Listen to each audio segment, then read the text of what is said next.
Assalamualaikum warahmatullahi wabarakatuh. Halo guys, kembali lagi bersama saya Bobby dan kita akan kembali komentari video dari Tamparagi yang berjudul Unclean Spirit, Jin kafir, roh jahat di dalam patung. Daniel Mananta, tetangga kamu. Kita akan langsung tonton videonya dan itu akan kita komentari guys. Halo semua. Beberapa hari belakangan ini, ada sebuah video pernyataan Daniel Mananta yang viral karena dia berkata bahwa dia setuju dengan UAS dan ada unclean spirit di dalam patung.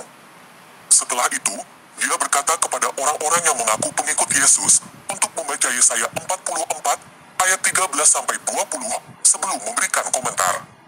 Video ini banyak di-upload oleh channel-channel Muslim sambil berkata bahwa pernyataan Daniel Mananta membuat orang Kristen kalang kabut dan kejang-kejang.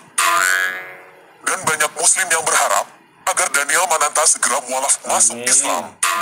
Amin. Saya juga banyak mendapatkan permintaan untuk menanggapi pernyataan Daniel Mananta di kolom komentar. Salah satunya dari Dede Nurdiansyah yang berkata seperti ini. Tanggapan Anda mengenai pernyataan Daniel Mananta yang menyebut dalam patung tidak terdapat roh Tuhan, yang ada roh jahat. Sedangkan Yesus melarang patung. Saya menjawab, emangnya siapa yang bilang dalam patung ada roh Tuhan? Dede Nurdiansyah menjawab lagi, maka hilangkan patung, dan seterusnya. Saya tidak membalas lagi, karena orang ini tidak mengerti jawaban saya. Pertanyaan di... Bentar ya, bentar. Nih. Jadi orang ini mengatakan, si Dede ini mengatakan bahwa tanggapan Anda mengenai pernyataan dari Mananta yang menyebut tidak terdapat roh Tuhan dalam patungnya, ada roh jahat. Jadi dari Mananta itu kan mengatakan bahwa di dalam patung itu adanya roh jahat, unclean spirit ya, bukan roh Tuhan. Nah, jadi tanggapannya gimana nih? Nah, si Tamparagi menjawab, emangnya siapa yang bilang dalam patung ada roh Tuhan? Nah, jadi gini guys ya, justru si Tamparagi soalnya menjawab yang ini ya, bahwa statement dari Mananta ini sudah tanggapin bahwa dalam patung itu ada unclean spirit ya. Lalu sedangkan Yesus melarang patung, itu harus dijawab. Jadi si Tamparagi baru menjawab bahwa siapa yang bilang dalam patung ada roh Tuhan. Itu sebenarnya belum jawab, itu sebenarnya belum jawab ya. Itu ngeles guys. Jadi oke lah dia mengatakan bahwa dia merasa tidak ada mengatakan bahwa dalam patung ada roh Tuhan. Tapi poinnya bukan itu sebenarnya. Ya, bahwa poin orang ini, si Dede ini mengatakan bahwa statement Daniel itu yang mengatakan bahwa dalam patung itu ada roh jahat ya. Sedangkan Yesus juga melarang patung gitu. Nah, jadi si Tamparagi ini nggak bisa jawab guys, nggak bisa jawab ya. Tanggapannya gimana gitu bahwa ada roh jahat dalam patung, dan juga sedangkan Yesus melarang patung. Harusnya kan dia jawab gini harusnya kan, nggak ada itu roh jahat dalam patung, atau nggak ada juga Yesus melarang patung, kan gitu harusnya kan. Tapi kan nggak, dia malah ngeles dengan mengatakan bahwa emangnya siapa yang bilang dalam patung ada roh Tuhan gitu. Makanya si Dede langsung mengatakan, karena yang jawab kan, langsung mengatakan bahwa Tamparagi maka hilangkan patung gitu. Nah, kita sambung lagi gitu ya guys. Dan di awal adalah cacat logika yang biasa disebut strawman fallacy. Dia mengira bahwa orang Kristen percaya di dalam patung terdapat roh Tuhan, dan dia mengira bahwa dengan berkata di dalam patung terdapat roh jahat. Bukan, dia tuh gini loh. Kalau Daniel Mananta itu mengatakan bahwa di dalam patung adanya roh jahat, artinya kan tidak ada roh Tuhan, gitu aja guys. Jadi ya, roh yang mengisi patung adalah roh jahat ya. Artinya nggak mungkin roh Tuhan tuh bersatu dengan roh jahat, itu poinnya. Jadi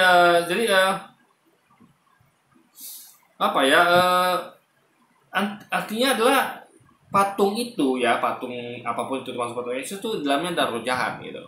Lalu kenapa roh jahat itu ada ditempatkan di gereja? Itu loh poinnya sebenarnya gitu kan. Nah, jadi justru Tamparagi ini nggak mampu jawab itu gitu kan. Nah, kita akan mungkin nanti dia akan jawab ya, kita akan lihat nanti jawabannya seperti apa. Ya kan? Kita akan buktikan.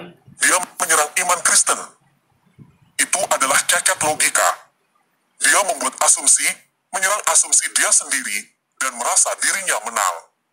Tetapi, dari komentar Dede Nurdiansyah, pernyataan Daniel Mananta dan reaksi channel-channel muslim. Ini sebenarnya tambah lagi tadi nggak bisa jawab ya guys. Makanya mungkin dia buat video ini untuk jawabnya gitu kan. Nah, kita akan saksikan video ini dia jawabnya seperti apa gitu kan.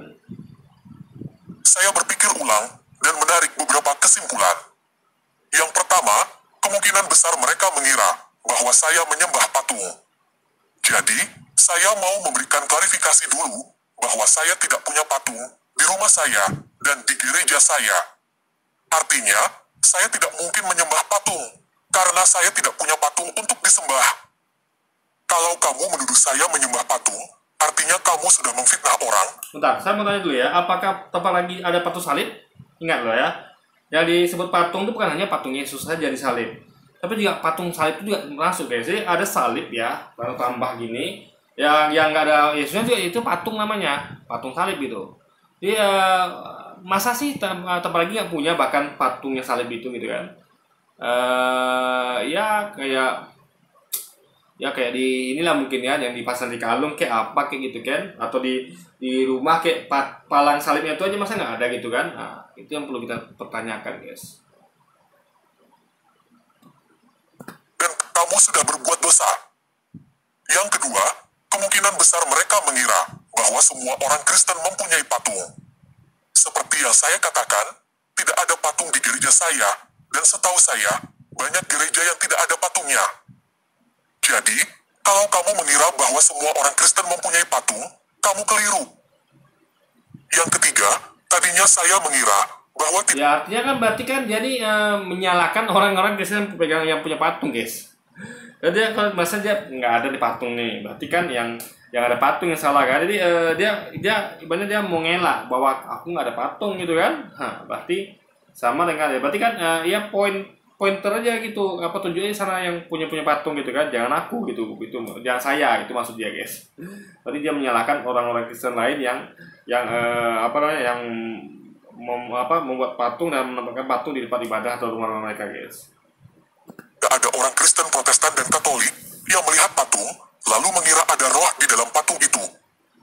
Tetapi, karena Daniel Mananta adalah seorang Katolik, jadi setidaknya ada satu orang Katolik bernama Daniel Mananta yang mengira bahwa ada roh di dalam patung.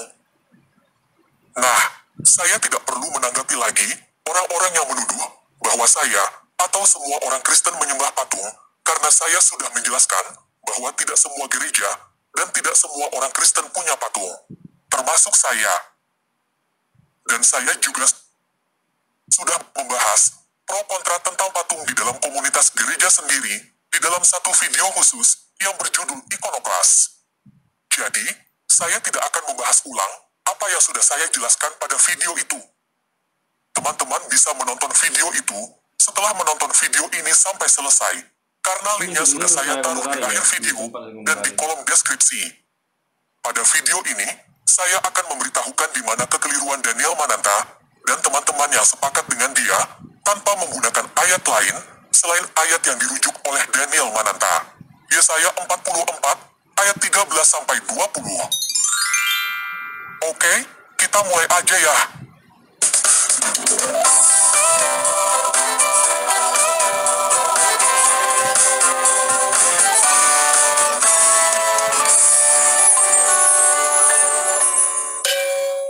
Nah, sesuai dengan permintaan Daniel Mananta, kita baca dulu Yesaya 44 ayat 13-20, baru kita komentar. Dia mengukir kayu dan membentangkan garis. Ia menandainya dengan sebuah garis, ia membentuknya dengan alat-alat pahat, dan dia menandainya dengan alat pengukur. Dan dia membuatnya menurut bentuk manusia, seperti seorang pria tampan, untuk menempati rumah. Dia menebang bagi dirinya kayu aras, dan mengambil pohon saru, dan pohon tarbantin. Dan dia menegakkan bagi dirinya di antara pohon-pohon di hutan. Dia menanam pohon salam, dan hujan membuatnya bertumbuh. Bagi manusia, kayu itu bisa untuk membakar. Maka, ia mengambil daripadanya, dan menghangatkan dirinya. Ya, ia menyalakannya, lalu memanggang roti. Tetapi, ia juga membuat ilah, lalu bersujud. Ia membuat sebuah patung ukiran, lalu harus tersungkur kepadanya. Ia telah membakar setengahnya dalam api, dengan yang setengah itu ia makan daging. Ia memanggang sepotong daging panggang, dan menjadi puas. Ya, ia menghangatkan dirinya dan berkata, "Ah, aku hangat. Aku sudah melihat api." Namun, ia telah membuat sisanya sebagai ilah.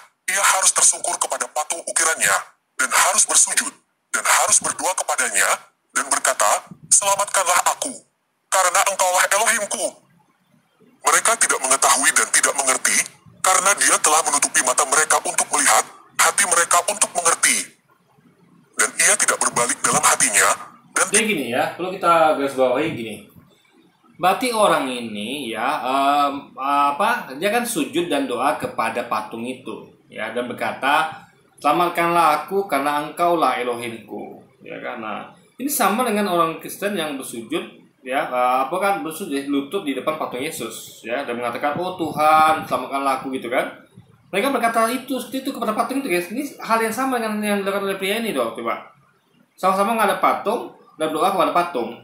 Ya kan? Nah, selamatkanlah aku karena Engkaulah Elohimku. Nah, ini sama dengan perbuatan dari beberapa orang Kristiani, teman-teman kita Kristiani ya, yang berlutut depan patung dan minta kepada patung.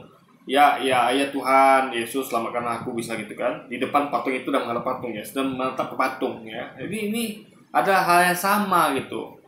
Ya kan? Yang dia sama-sama dilakukan oleh orang ini dan juga sama-sama sebagian teman-teman kita yang beragama Kristiani yang melakukan itu juga di depan patung Tuhan Yesus mereka, guys. tidak ada pengetahuan dan tidak ada pengertian untuk berkata, "Aku telah membakar setengahnya dalam api, aku pun telah membakar roti di atas bara apinya, aku telah memanggang daging dan makan, tetapi aku juga membuat sisanya sebagai kejijikan. Haruskah aku tersungkur pada hasil dari Jadi sebuah..." hasil dari kayu itu yaitu patung itu adalah patung yang dianggap sebagai hal yang menjijikan gitu kan. Nah, dan ini ingat ya. Jadi kalau disebutkan ini adalah patung yang dianggap Tuhan itu adalah patung yang merepresentasikan Tuhan itu yang berupa pria tampan ya, Yesus juga pria tampan kan, sama guys.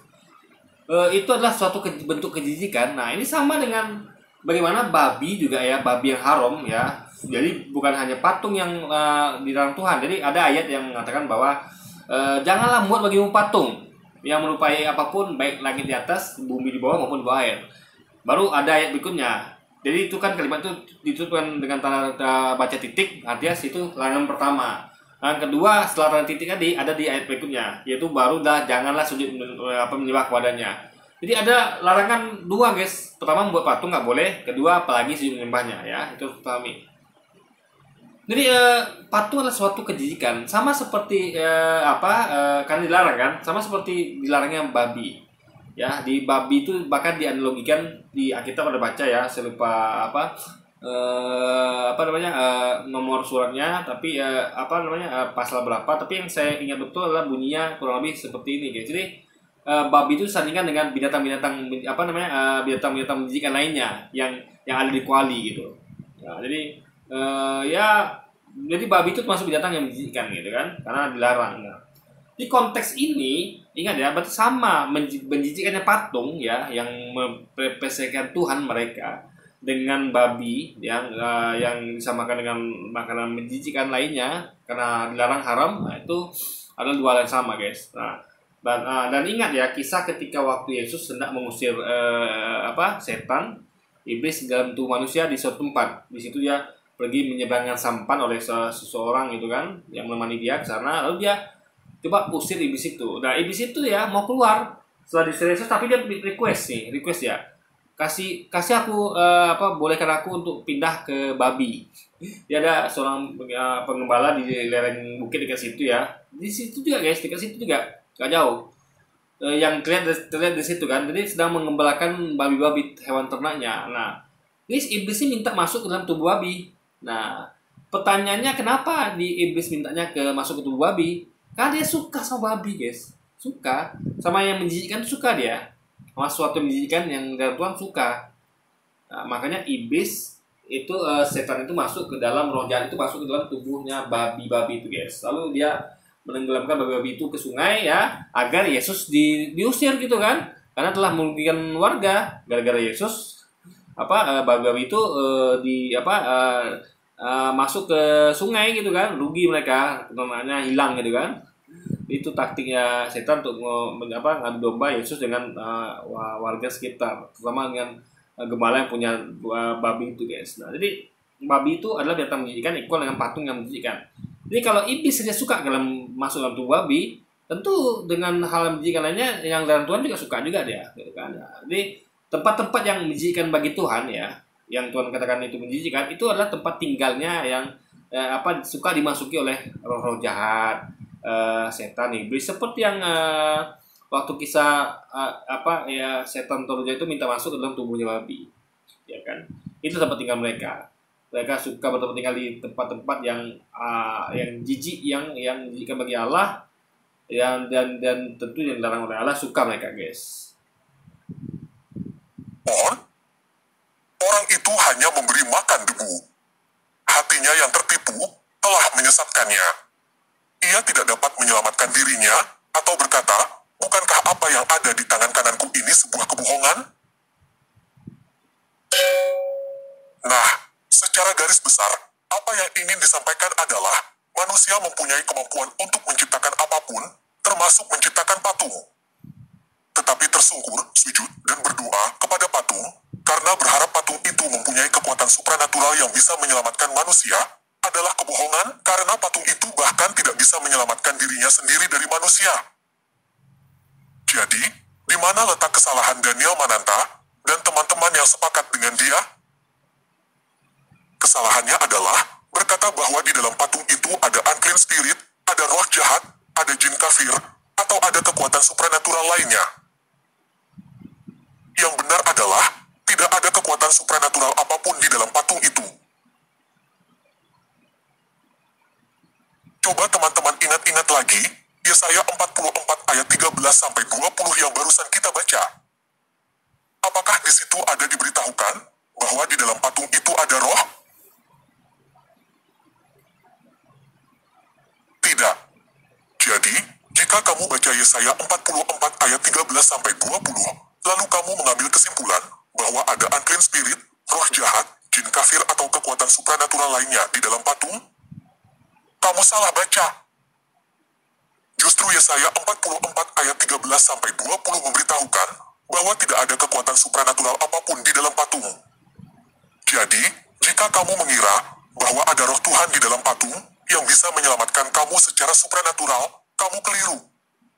Dan jika kamu mengira bahwa ada roh jahat, ada setan, ada jin, atau apapun juga di dalam patung itu yang bisa mencelakakan kamu secara supranatural, kamu juga sama kelirunya. Nah, sekarang kita sudah tahu bahwa Alkitab mengajarkan tidak ada isi apapun di dalam patung. Jadi gini ya, sebenarnya kalau kita lihat ya, itu ada Alkitab lain. Yang saya katakan tadi ya, bahwa setan itu memilih masuk ke dalam tubuhnya babi, suatu binatang yang menjijikkan bagi Tuhan, sama menjijikkan dengan patung tadi. Nah, jadi logikanya kenapa setan atau jahat itu milih masuk ke dalam tubuh babi, ya itu mereka suka tempat itu. Juga jadi juga tidak untuk kemungkinan bahwa setan juga suka ke dalam patung ini kan, apalagi ini adalah sesuatu yang sesuatu yang dilarang Tuhan, yang dibuat manusia. Tentu setan suka menyesakan manusia kan, sehingga ya Anda tahu ya, ini setan ini suka misleading, dia suka menyesakan manusia. Maka dia berusaha gimana manusia ini sesat dengan caranya dia bisa mempermainkan patung tersebut. Jadi biar orang itu makin percaya mau di patung ini ada sesuatu gitu. Ya kan? Nah, makanya kalau Anda lihat banyak kisah-kisah mistis atau cerita misteri atau bahkan film atau apa itu digambarkan ya, banyak patung itu yang bisa bergerak sendiri dan segala macamnya. Nah itu, dan juga ada kisah nyata guys ya. Kisah nyata juga ada juga ya, beberapa tempat kejadian seperti itu. Jadi itu bukti bahwa nontonlah filmnya. Apalagi kurang nonton film nih, satu dengan kisah-kisah nyata, sejarah atau apapun yang berkaitan dengan hal mistis itu kejadian.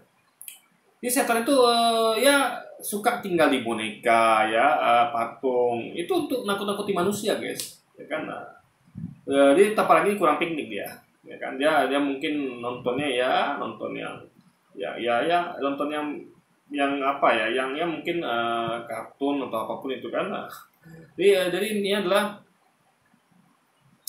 patung itu kalau dia sering baca, sering nonton, dia bakal tahu ya. Sering jadikan media, bahkan ada tahu film jelangkung. Pernah nonton film jelangkung nggak? Itu ada kejadian nyata guys. Jadi kenapa dijadikan boneka ya, boneka atau patung ya, itu jadi wadah untuk main jelangkung? Karena itulah roh jahat itu suka masuk ke situ, ya kan, ke jelangkung atau kemana. Jadi apalagi ini kurang teknik dia.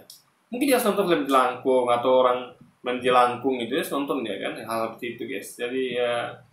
Jadi kayak voodoo, gimana orang itu nusukkan jarum ke boneka gitu kan. Jadi kalau kita ngomong tentang patung, tentang boneka, itu roh jahat suka main situ guys. Kita sebenarnya sebagai setan, iblis atau jin kafir yang memang suka mengganggu manusia guys. Suka mereka tuh bertempat tinggal di tempat-tempat seperti itu, tempat-tempat yang menjijikan bagi Tuhan, kan? Tanya, apakah kita harus fobia patung? Begitu ketakutannya, sehingga kita harus menghancurkan semua patung? Jawabannya adalah tidak. Tetapi, kalau kamu mau menghancurkan patung, silakan aja. Asalkan, patung yang kamu hancurkan adalah patung milik kamu sendiri. Karena, kalau kamu menghancurkan patung milik orang lain, kamu melanggar hukum.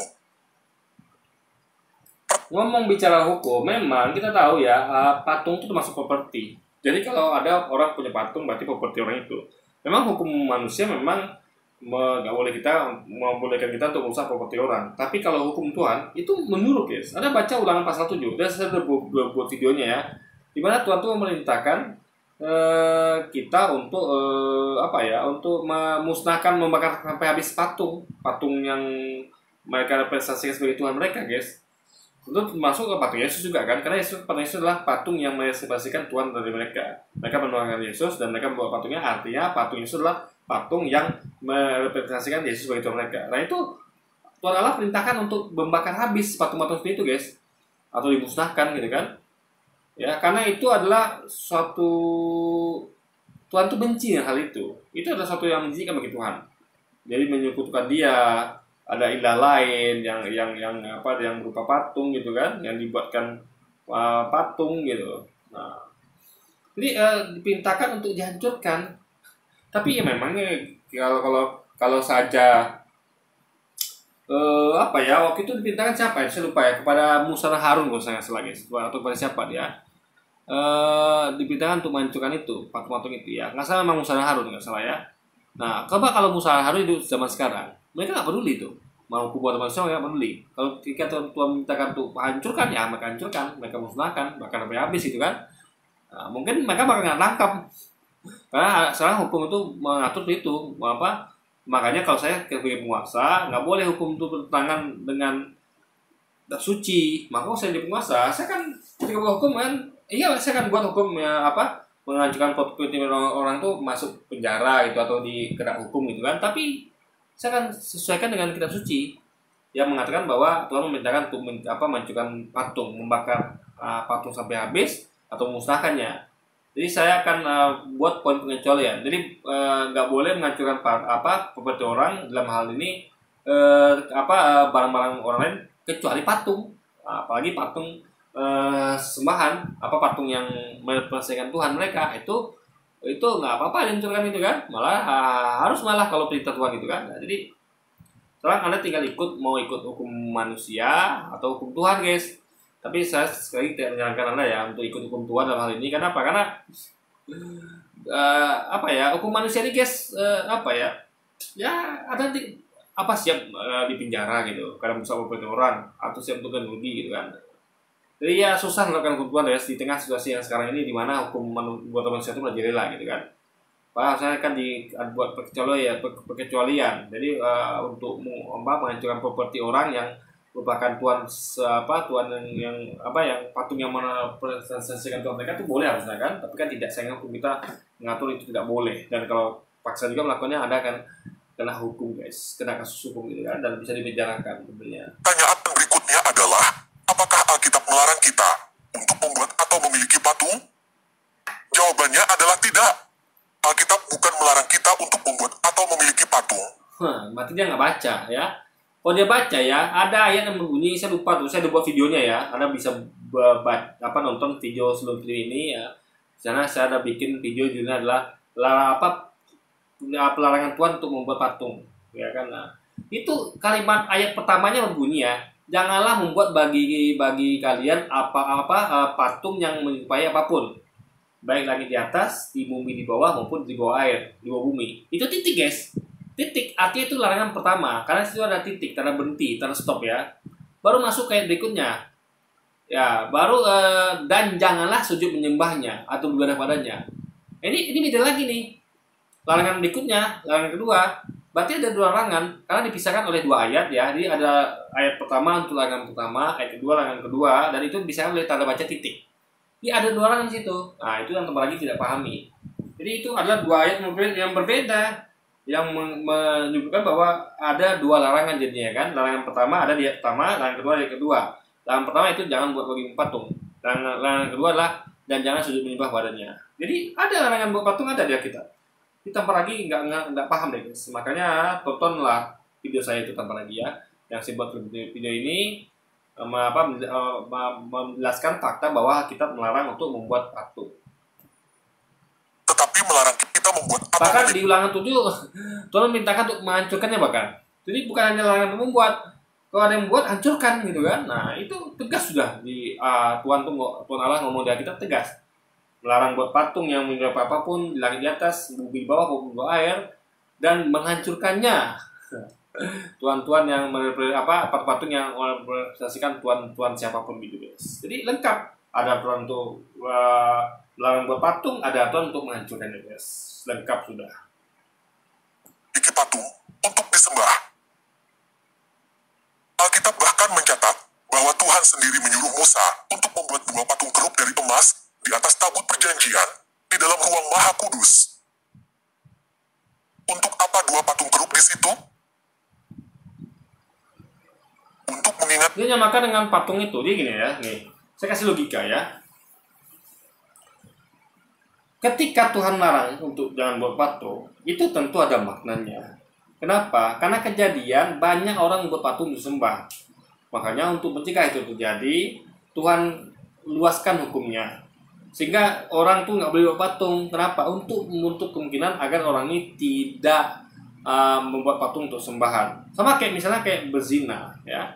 Kenapa Tuhan melarang untuk dua-dua yang kamurim atau ya kayak seperti yang dilakukan oleh Bunda Maria. Beliau kan menjaga diri laki-laki. Betul-betul tidak mau bertatap muka atau bersentuhan dengan laki-laki, guys. Ya, beliau tuh sangat menjaga dirinya. Itu kenapa? Ya, karena agar tidak sampai ke zina. Jadi betul-betul dicegah dari awal gitu. Nah, ini karena Tuhan tahu manusia kalau dibolehkan buat patung nanti akan disembah. Aneh-aneh lah pokoknya guys ya. Ada patung itu akan dijadikan aneh-aneh nanti, disembah dan semacamnya. Makanya dilarang buat patung. Nah, bahkan kalau buat patung itu kan yang merepresentasikan Tuhan mereka itu harus dihancurkan. Nah, cuman tanpa lagi nggak paham. Kalau Tuhan memerintahkan itu kepada kepada Nabi Salomo ya, dalam hal ini Salomo pada saya lupa guys. Ini poinnya beda dengan ketika Tuhan melarang kita. Itu tidak membatalkan dari hukum larangan buat patung ya. Cuma harus dipahami ya. Ini bukan patung Tuhan, tapi patung malaikat ya. Bukan patung Tuhan tapi patung malaikat. Dan yang pertama, yang kedua, jadi beda dengan patung Yesus ya atau patung tuan-tuan dewa lain beda. Yang kedua, itu perintahnya adalah kepada nabi, pada Salomo atau Daud saya lupa. Nah, tentu ketika Tuhan memberi perintah kepada nabi, itu tentu nabi ini bukan orang biasa kayak kita. Dan ketika Tuhan perintahkan, ya, jadi nabi ini paham. Dia nggak bakal jadikan patung itu sesembahan atau menuhankan patung, nggak bakal guys. Menjadikan itu patung sebagai Tuhan, nggak bakal gitu. Makanya Tuhan memintakan itu kepada Nabi Salomo karena dia cocok untuk membantu tugas itu. Masa itu tidak akan diselewengkan dia. Nah, beda dengan manusia yang tentu dilarang. Ini sama gini logis sebenarnya. Misalnya kayak kita kerja sebagai karyawan biasa. Jadi ada karyawan biasa, ada level bos ya. Misalnya kayak manajer lah. Kita kan karyawan biasa. Nah, kita sebagai karyawan biasa itu kita dilarang untuk menjumpai tamu. Tamu dalam artian untuk ya nego-nego bisnis, deal bisnis, kita dilarang. Jadi kita tuh nggak boleh deh pokoknya deal bisnis dengan tamu. Kita tuh hanya boleh melayani tamu, ya. Misalnya tamu butuh makan kita siapin, butuh kamar kita siapin. Tapi untuk nego-nego harga segala macam, atau misalnya owner memintakan manajer, tolong kamu cari tamu sebanyak mungkin. Ingat ya, cari tamu sebanyak mungkin. Karyawan juga melayani. Nah, itu perintah pemilik itu hanya kepada manajer, ya kan? Tidak dilarang untuk untuk nego sama tamu gitu. Karena nanti kalau kita nego sama tamu, pertama tanggung jawabnya tidak ada, ya kan? Kedua, nanti salah nego gimana? Jadi karena kita memang kemampuan kita nggak seperti manajer yang dia sudah dikasih udah punya ilmu untuk hal itu, seni negosiasi, bagaimana untuk agar tamu ini deal dengan dia, agar sama-sama tidak dirugikan, sama-sama untung gitu kan. Dia udah punya ilmunya dan dia tuh sudah dipercayakan oleh pemilik gitu.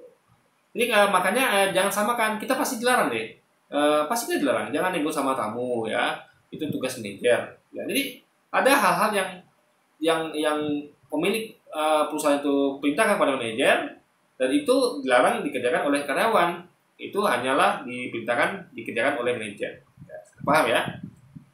Jadi ketika atau misalnya gini deh, kayak ada karyawan dilarang, misalnya karyawan dilarang, yang paling gampang adalah karyawan dilarang untuk bawa HP. Ya, Anda tahu lah, ketika kerja itu kan level karyawan bawah itu kan dilarang bawa HP atau main HP ketika jam kerja. Tapi manajer kan boleh, bahkan perintahkan pada manajer, kamu harus bawa HP untuk standby, ya. Karena manajer itu kan tugasnya mobile, dia nggak seperti karyawan biasa yang ada di pos-posnya, di stasiunnya. Kalau manajer kan mobile, dia bisa keluar kemana-mana, ngurus ini itu, ya kan. Nah, maka manajer itu bahkan dipintakan untuk bawa HP, karena beda tugasnya dengan karyawan. Jadi ketika karyawan dilarang untuk bawa HP atau main HP, manajer justru disuruh untuk bawa HP, ya, dan boleh main HP. Karena HP itu dia memang pakai HP dia kerjanya gitu kan. Karena dia bos tuh owner tuh perlu untuk menghubungi orang yang tanggung jawab. Siapa yang tanggung jawab itu adalah manajer. Owner nggak mungkin langsung ngomong sama karyawan kan, tentu dia akan lewat manajer. Makanya manajer itu perlu HP gitu. Jadi itu loh logikanya. Jadi jangan samakan Anda dengan Salomo atau Daud ya atau nabi lainnya. Beda. Apa yang Tuhan larang kepada kita, yaitu larangan bawa patung, itu tidak Tuhan terapkan kepada nabi-nabi tersebut. Dan ingat ya, perintah Tuhan hanyalah membuat patung malaikat. Dan tidak akan disembah oleh Salomo, tidak akan, karena dia nabi, dia tahu. Dia tidak akan melakukan hal yang sama seperti pengikutnya. Yang mana kita tahu ya, bahwa Bani Israel itu pernah menyembah patung sapi lembu jantan yang emas gitu kan, dan juga beberapa lainnya.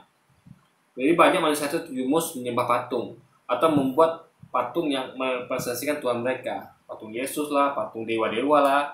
Nah, kalau Salomo kan tidak mungkin melakukan hal itu, karena dia nabi, ya kan, dia adalah manusia pilihan, utusan Tuhan, jadi tidak mungkin melakukan salah itu. Nah, tapi kan manusia kan ada peluang itu, makanya larangan buat patung itu hanya kepada manusia biasa, bukan nabi.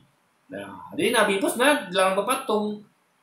Jadi mereka itu kan, kan tidak ada ceritanya Nabi Sulaiman tuh pandai-pandai, Salomo tuh pandai-pandai buat patung, ini kan tidak ada, dia kan diperintahkan. Nah, setelah diperintahkan baru dia berani buat patung. Kan kok dia nggak berani. Oh, ini Tuhan perintahkan kok, berarti aman nih. Nah, berarti Tuhan percaya sama Nabi Salomo. Kalau Nabi Salomo tidak akan menyelewengkan patung itu. Nah, beda kasusnya ketika Tuhan tuh memerintahkan kepada kita semua nih, boleh buat patung. Ya, Anda akan lihat nanti orang-orang akan menyalahgunakan pembuatan patung, kayak itu yang terjadi kan.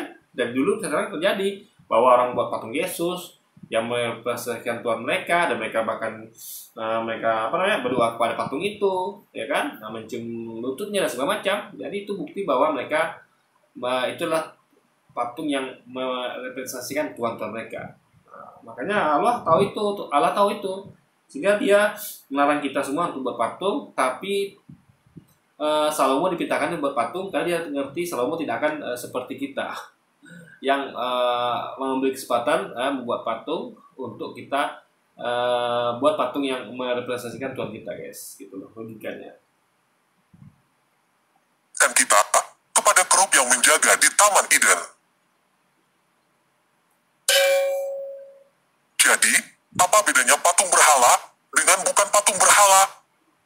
Bedanya adalah, kamu percaya bahwa patung itu mempunyai kekuatan supranatural, sehingga kamu berharap patung itu akan berbuat sesuatu yang tidak mampu dilakukan oleh patung itu.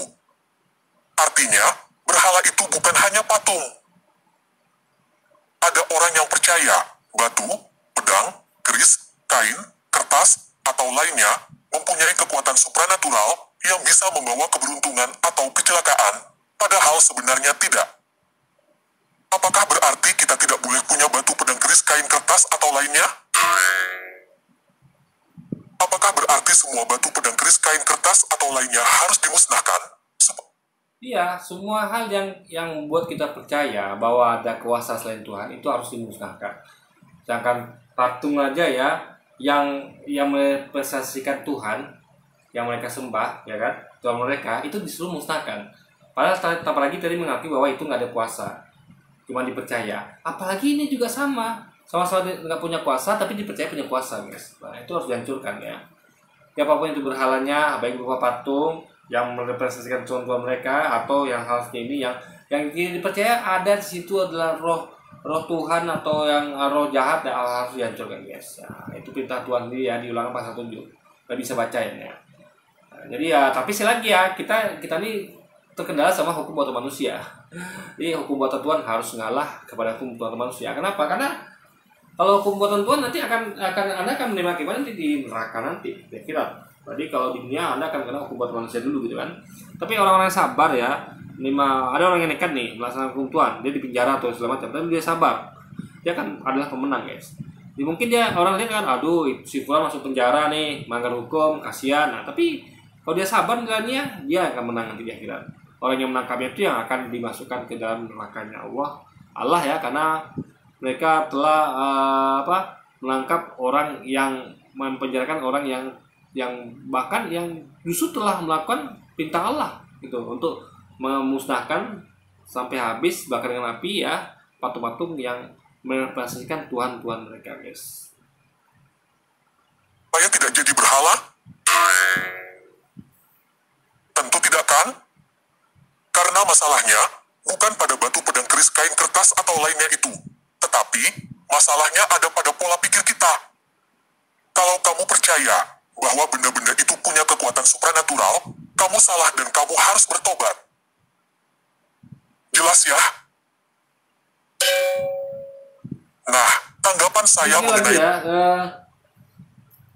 kalau ada kita temukan ya, sudah perintah Tuhan, ada objek-objek ya kayak pedang ataupun itu yang dipercaya punya kekuatan supranatural dan itu membuat orang itu begitu, ya harus dihancurkan. Misalnya saya percaya bahwa di suatu tempat itu di boneka itu ada roh jahat, ya hancurkan bonekanya, karena itu akan merusak mental anak saya gitu. Ini orang-orang yang berpikir itu ya, makanya Anda tahu ya kenapa Abraham itu, Nabi Ibrahim itu mengancurkan patung itu untuk merusak mindset mereka, karena mindset mereka sudah rusak. Mereka menganggap itu patung-patung Tuhan gitu kan, berhala Tuhan yang ditempatkan di sebuah kuil. Nah, Ibrahim berusaha bagaimana secara cerdas untuk menghancurkan patung-patung itu, karena patung itu tuh rusak mental mereka, karena mereka tuh mindset mereka berpikir bahwa itu patung-patung adalah Tuhan gitu kan. Nah, makanya dihancurkan oleh Ibrahim patung-patung itu dan sisakan patung besar dengan meletakkan kapak di tangannya. Kapak yang dengan Ibrahim untuk menghancurkan patung kecil itu, yang selain yang besar itu yang sendiri itu letakkan di tangannya. Jadi seakan-akan bahwa patung besar itulah yang menghancurkan patung-patung kecil itu. Nah, ketika didatangi oleh orang Israel ya, oleh orang-orang Namrud waktu itu saya salah ya, itu mereka bertanya siapa melakukan ini. Lalu Ibrahim dengan cerdasnya mengatakan itu yang melakukannya. Itu patung besar itu dia pegang kapak, dia melakukannya. Orang ini sadar, tahu mereka cerdas sebenarnya kalau itu nggak mungkin patung itu melakukan itu. Mereka mengatakan kan nggak mungkin patung melakukan itu. Patung kan nggak punya kuasa, nggak punya nggak bisa bergerak segala macam. Lalu kata Ibrahim, itu pintar gitu kan, kayak gitulah kira-kira bahasanya kan. Kan tahu patung nggak bisa ngapa-ngapain, tapi kita sembah juga, kan jadikan Tuhan gitu. Nah, jadi itu sekamarnya Ibrahim pada mereka gitu. Nah, jadi itu yang dilakukan Ibrahim, mencuri patung itu, sama dengan perintah Tuhan untuk memusnahkan patung ya. Sesuatu yang diyakini ada roh jahat atau roh Tuhan itu harus dihancurkan agar mindset orang yang bersamaan itu mati bergugur bersama hancurnya patung-patung itu, guys. Nah, itu poinnya. Jadi gunanya adalah untuk menghancurkan mindset orang itu. Misalnya kayak saya percaya bahwa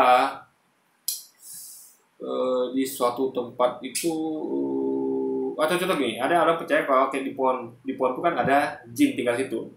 Nah, memang jin tinggal situ loh. Ada pohon-pohon tertentu yang angker itu, jin suka tinggal situ. Makanya untuk meruntuhkan mindset orang itu ya, jadi bisa jadi situ ada jin, bisa tidak. Cuman dia udah parno duluan. Karena dia nggak bisa lihat jin itu kan. Jadi bisa jadi jin dari situ ya, di pohon-pohon yang angker misalnya, yang misalnya terbukti nggak ada yang mampu untuk merobohkannya kan. Karena misalnya orang mau bangun sesuatu tapi pohon itu harus dilumpuhkan dulu, nggak bisa ada yang bisa melumpuhkan ya. Nah itu orang berpikir ya, bisa jadi ada jin dalamnya, dan itu bisa benar bisa tidak gitu kan, karena nggak bisa lihat jin itu. Nah ini untuk menentukan mindset orang itu, makanya dihancurkan pohon itu guys, biar tidak lagi orang berpikir bahwa di situ ada jin atau tidak gitu, karena pohonnya sudah tidak ada gitu guys ya kan. Jadi tidak ada orang yang takut, tidak ada orang yang menjadikan dengan ini pohon keramat nih, ini pasti ada jinnya. Kenapa? Buktinya nggak ada yang mampu menumbangkan pohonnya. Akhirnya mereka menjadikan situ tempat ritual sesembahan. Mereka akan memberikan nanti kayak sesajen situ kan, sesajen yang isinya pisang, nasi tumpeng segala macam. Nah, itu kan jadi objek itu akan menjadi tempat kemusyrikan nanti guys, maka dimusnahkan. Jadi perintah Tuhan itu memusnahkan itu agar objek itu tidak dijadikan tempat untuk bermaksiat kepada Tuhan guys. Pernyataan Daniel Mananta cukup sekian. Kalau kamu mau tahu tentang pro kontra patung di dalam sejarah Kristen, silakan nonton video berjudul Ikonoklas di channel Tanpa Ragi, yang linknya akan muncul di akhir video ini dan ada di kolom deskripsi. Oke, sekian video kali ini. Yesus Kristus Ini sekali lagi ya, Tanpa Ragi nggak tahu kalau di Alkitabnya ada larangan untuk berpatung. Dan kalau ada patung ya yang menyerupai yang dibuat untuk merepresentasikan Tuhan mereka, itu harus dihancurkan. Perintah Tuhan itu di ulangan 7. Ini lengkap. Ada larangan untuk buat patung, ada larangan untuk menyembah patung, dan ada larangan untuk menghancurkan, memusnahkan patung-patung yang dibuat untuk merepresentasikan Tuhan mereka guys. Oke, ini mungkin sekian dulu aja video kita kali ini. Sampai jumpa lagi di video-video lainnya. Wassalamualaikum warahmatullahi wabarakatuh guys.